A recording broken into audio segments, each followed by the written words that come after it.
I don't usually do it, but when I do, I usually connect up the front wide channels. Yes. So, let's see. So, amp configuration's already set. I think you get a trade-off with the the front wide, unless something's firmware updates change something, whatever. Because the front wide could either be set for. I think it was when you turn them on. I think it kind of traded off the backs around, but they seem to be still there. Not that I really care. It's only immaterial stuff. But okay, I've got the front wides switched on. But how I've done it, I've only swapped around the RCA phono. Only swapped the phono cables around from the left and right channel and plugged it into the front wide channel. But I'm not very impressed with what I'm hearing or what I am listening to.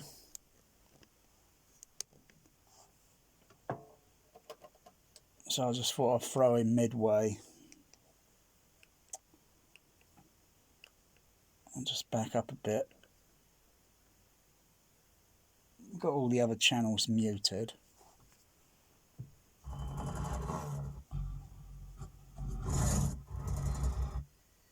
That doesn't really sound like stereo front wide or anything. It sounds a bit gimmicky. There's something iffy about it. Something is telling me, and I'll just play it again so you can get an idea what it sounds like. What it sounds like.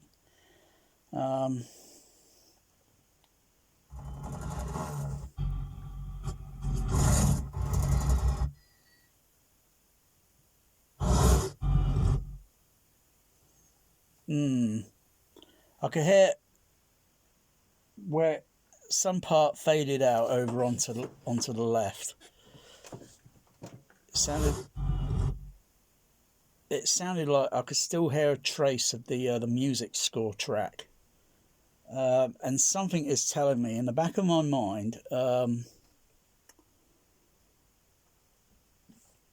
me see. Let's just turn on the other amplifier for the overhead surrounds and see what's going on. There'll be a little click click sound in a second. That'd be the amplifiers turning on. There we go. Okay, I can mute the those wide channels on the DCX. I can mute that there. Let me just go to one scene in the movie where I think it's where the airplanes are all coming down on top of the Japanese bomber. Rather the Japanese destroyer. Okay, one set. I think I forgot to switch on the... That's why I was still seeing the other...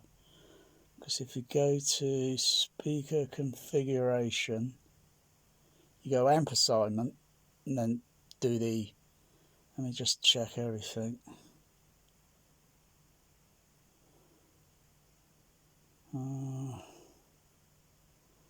Yeah, there's something a little bit fishy with the centre middle. I think there is a trade-off here somewhere, and I'm thinking. I think there's a sequence I'm pretty still familiar with. Yeah, it's this scene coming up. So if I mute the other on my SDDS, I'll just show. It's just acting as a... Well, it's a bit complicated, but anyway, I'm still getting all this bullshit Atmos, you know.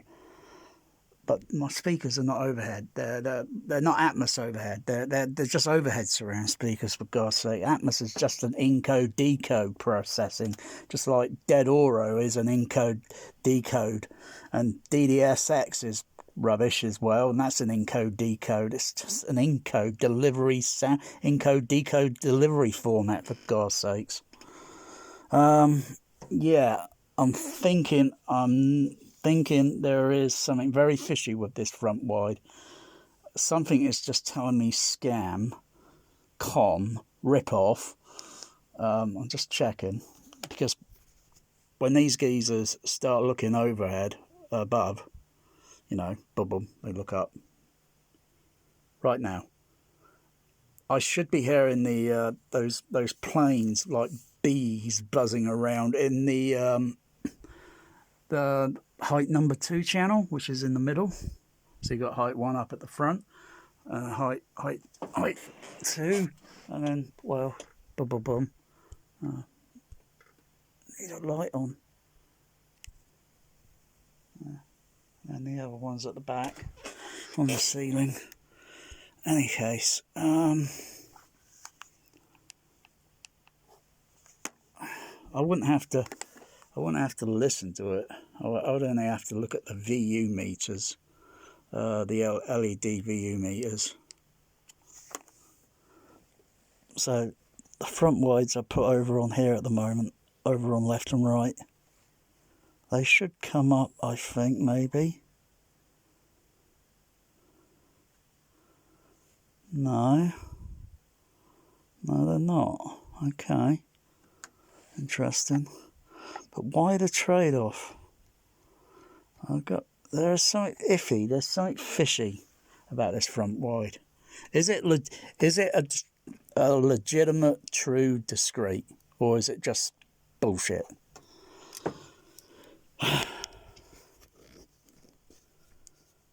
So, but if I wanted to get the if I wanted to use the channels like oh gosh, expand them. You know, it's like adding on a Dolby expander decoder to a CP850 to take the basic, I think it's 16 channels out from the CP850, and it connects into a module, and then it maps it, expands it, but it won't X mark the spot, and you won't find treasure. Okay, so I could just let's see, it's a complicated system I got. I just think if I just want to redo that, so I could have this AVR up here to run as the back surrounds, or is it the one part of the overhead and one part of the back surrounds, and then still have the front wide engaged on here. Oh gosh, but how do I adjust the flipping volume, because one's a Marantz and one's a Denon, you know. The remote ain't gonna talk. If I suppose if I could program it and then use that to act as a master fader control to control the volume level down on both AVRs simultaneously. Or one thing comes to mind is going actually inside the damn thing and doing some hard wiring, soldering, so the volume dial will be connected. So if I were to adjust that volume dial, the level should dial down on this AVR. If I adjusted this volume level, that level up there would dial down along with this one. If you get what I mean. Does that make sense, or is that too complicated? Yeah, still no peep of. Oh, just speaking of the devil, just a little bit there of front wide on left. Oh god, wow, that was exciting, I tell you.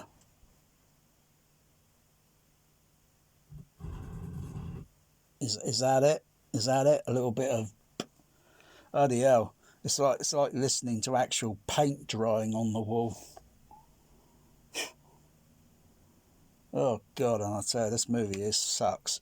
I mean, the CGI is absolutely, and the depth of field, you know, CGI and the depth of field. Yeah, it just, oh God,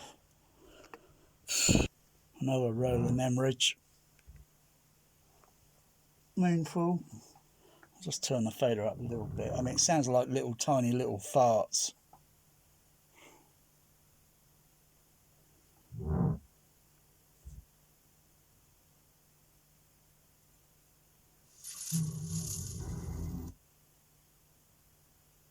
Wow, that's really thrilling. And I mean, you get these little tiny sounds, right? I've got to have the fader turn up ridiculously bloody high there. I don't know why, but um,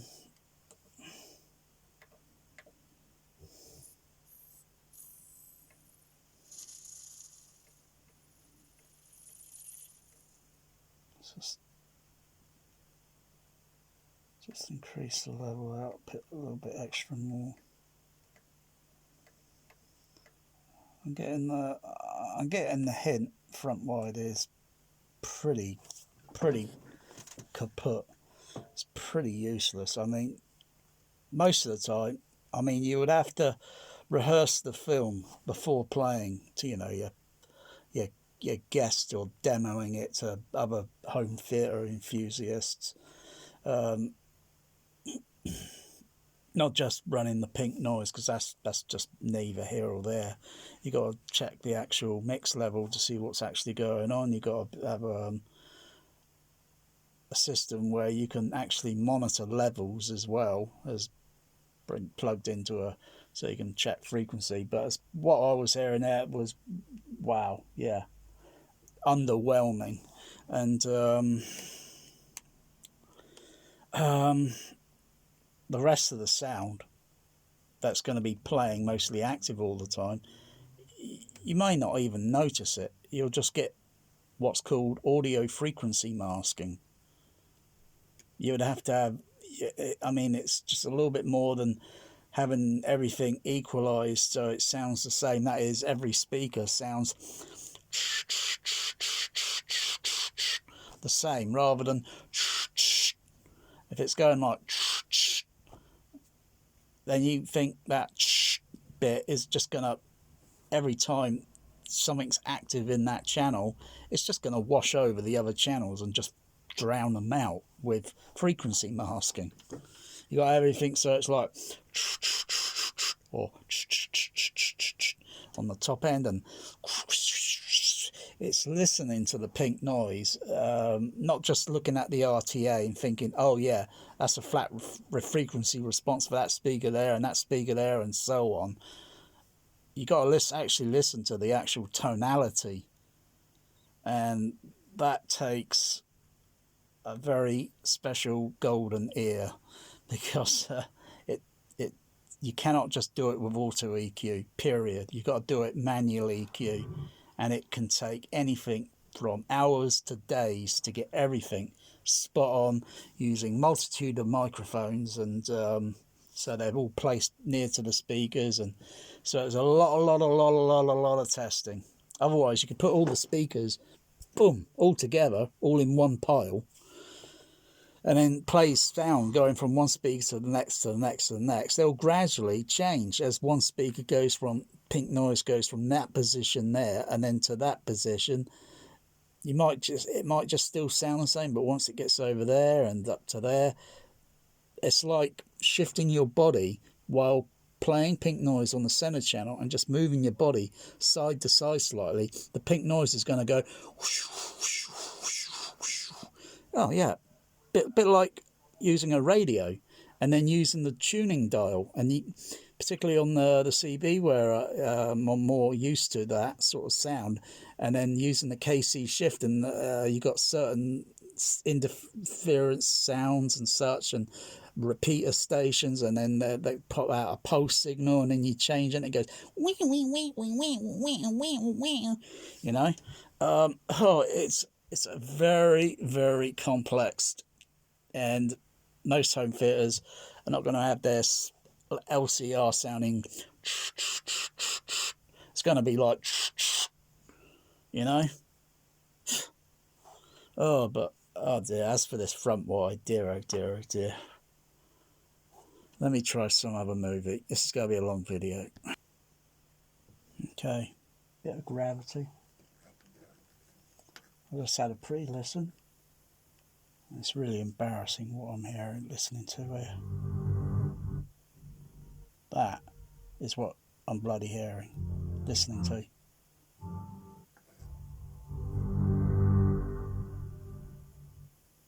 It's like it's fading up and down, out and down, up. That is just goddamn awful audio mixing. That is atrocious.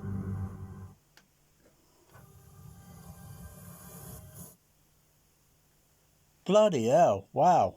Big front wide. Really? Front wide, thumbs down. Load of rubbish. Okay, it's predictable. I thought I'd hear Ed Harris's voice panning. This is Houston. Mission abort. Repeat. Mission abort. Initiate emergency disconnect from Hubble. Begin re-entry procedure. ISS initiate emergency evacuation. Houston engine work.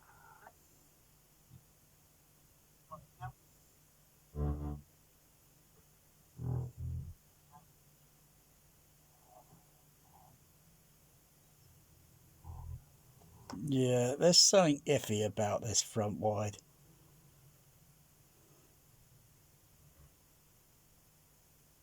There's something iffy about it.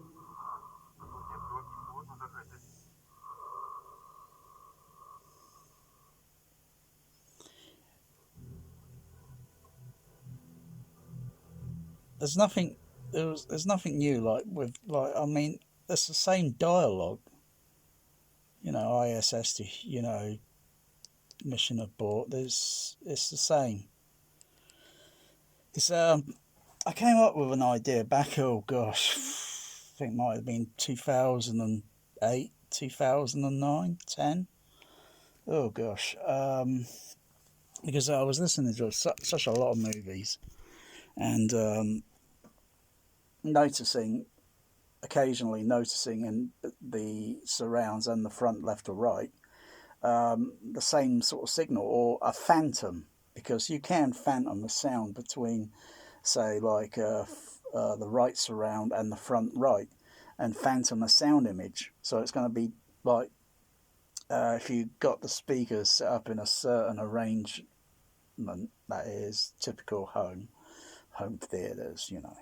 Mine's a home cinema with proper surround configuration. You would have the side surround back here slightly, just slightly behind you, so you get the perception of like over your shoulder sort of thing, whatever, kind of. But you don't get the proper left half, right half. Anyway, and then you hear a sound like maybe like in Saving Private Ryan. I think there's a machine gun shot down the left side, and then there's a voice dialogue pan. I think it's Ted Danson of that Cheers program, and then you hear the voice, but the voice is between the surround and the front left, and it's what got me thinking years ago, before all this front wide matrix PL2Z or whatever in Odyssey Hype X wide front, oh, whatever the heck it was. Before that lot came out, I was ahead. I was thinking, like, what if I would have put a matrix decoder, two matrix decoders, wire them up in a specific way and connect one over to the left, one over to the right, and put the front left and right, into, I'd say, like, put the front left into the input of the decoder, and then take the surround and put that into the other input on the processor decoder, and then have the center output go into a new speaker sort of thing along the sidewall. I never implemented the idea. In theory, theoretically, it would work, because the decoder would be looking for several things: frequency and phase of the same relationship. And if it detects something like that, then boom, bam, you get a sound. Then it's going to come out into one other channel. It may have been sort of bit iffy sort of sometimes, because of sometimes you get discrete sound in the surround and discrete in the one of the front channels. It might be with music, it might be with opening credits, end credits, whatever. There might be certain sound effects, maybe like rain or whatever. But that's what I'm kind of like hearing with this front wide. I'm hearing the sound like suddenly sort of, it's got going up and down, up and down, up and down, as if it's going through a matrix decoder. That's a little bit more different-ish to, say, the traditional analog matrix decoders, because it's probably trying to use filtering to reject certain other sound crosstalk sort of thing. But that's the sort of suspicious feeling I'm getting with this front wide, and I don't think I will fully implement. I mean, I even get a bit suspicious sometimes with one of the overhead surrounds, but or the mixing, and thinking, bloody hell, that sounds absolutely appalling, you know. Re-entry procedure. ISS initiate emergency evacuation. So if I just back up, because I know where the sound originally comes from, and then it just draws my attention over to the right side, looking slightly upward to the surrounds when I hear the Ed Harris dialogue pan. Dad, I go to cut link to auxiliary. You're the expert, Doctor. It's your call. Please elaborate. Well, I'll elaborate. Front wide sucks, period. Yeah, where he says ISS is used, and it's very faint. That's where it's hard panning over into the on one of the surrounds, or is it up onto the is it height number 2?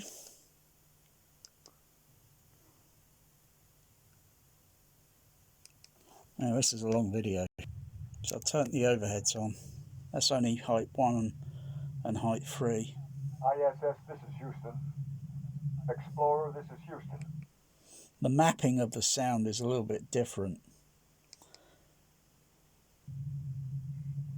ISS, this is Houston.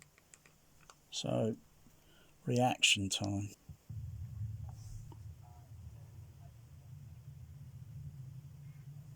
ISS, this is Houston. Explorer, this is Houston. Mission abort. Repeat. Mission abort. Initiate emergency disconnect from Hubble. Begin re-entry procedure. ISS initiate emergency evacuation. Yeah, slight panning, moving very slowly, and changing in frequency as well. But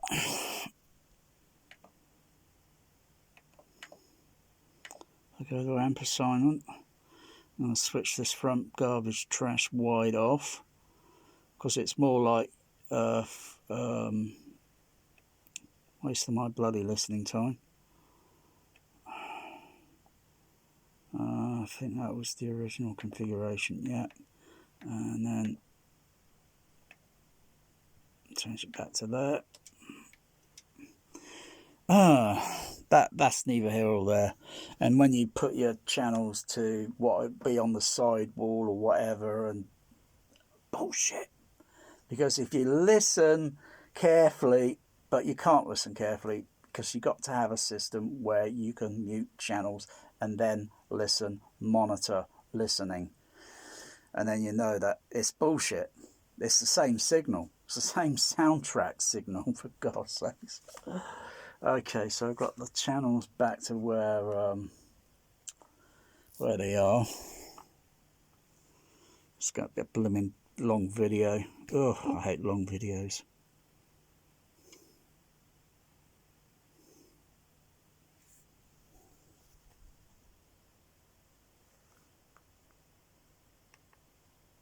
So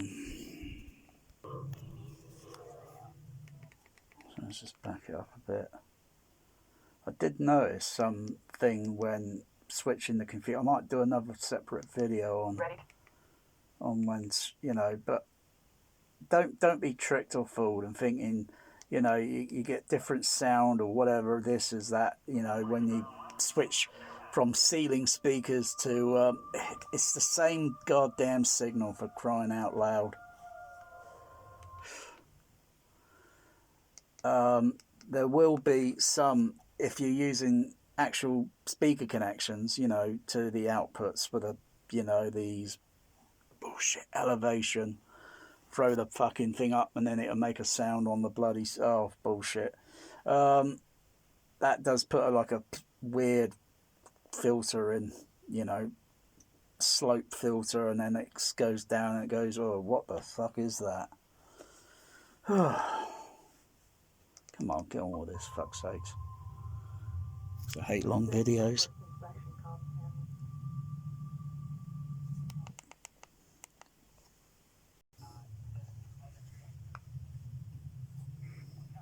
ISS, this is Houston. Explorer, this is Houston. Yeah. Mission abort. Repeat. So if I just mute the other channels, that's my overhead night height number 2. ISS, this is Houston. Explorer, this is Houston. Mission abort. Repeat. Mission abort. Initiate. And then it starts panning. ISS, this is Houston. Explorer, this is Houston. Mission abort. Repeat. Mission abort. Initiate emergency disconnect from Hubble. Begin re-entry procedure. ISS, initiate. Yeah. Immediate return to Explorer. Airlock engaged, ready to receive. Debris from the missile strike has caused a chain reaction, hitting other satellites and creating new debris. Traveling faster than a high-speed bullet up towards your altitude. I'll copy.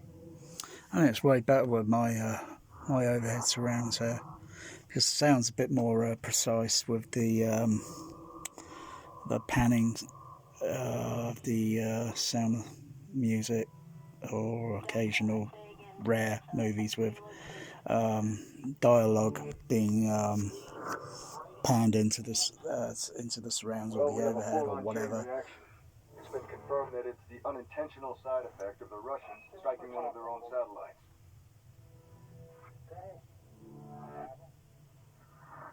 It's a lot better than just listening to a movie, but then there is an argument, you could say, that blimey, it's so confusing, you know. I just want to watch the movie, or you have a book in front of you and you're reading page by page, and then chapter by chapter, page by page, and the book's in front of you, and your eyes are moving along, so your eyes are moving, but the book stays there. Occasionally you get fidgety and you move the book. Depends if you lay in bed reading the book, in the seat reading the book, out in the garden, in the deck chair reading the book, but it's there in front. Kind of like you got to use your imagination then to how it is. We each then use our imagination to you know what we might think, or how did the writer think about it.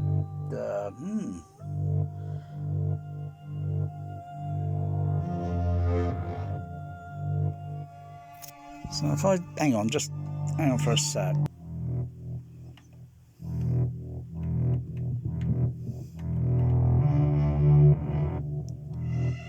Just go back into that. It's so slow on this demo. It is not a very fast responsive. It is slaggy, slow. So if I just switch that back in. I can't see you anymore. Do it now.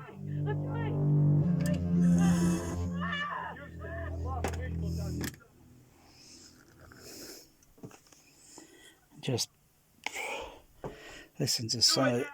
I'm trying.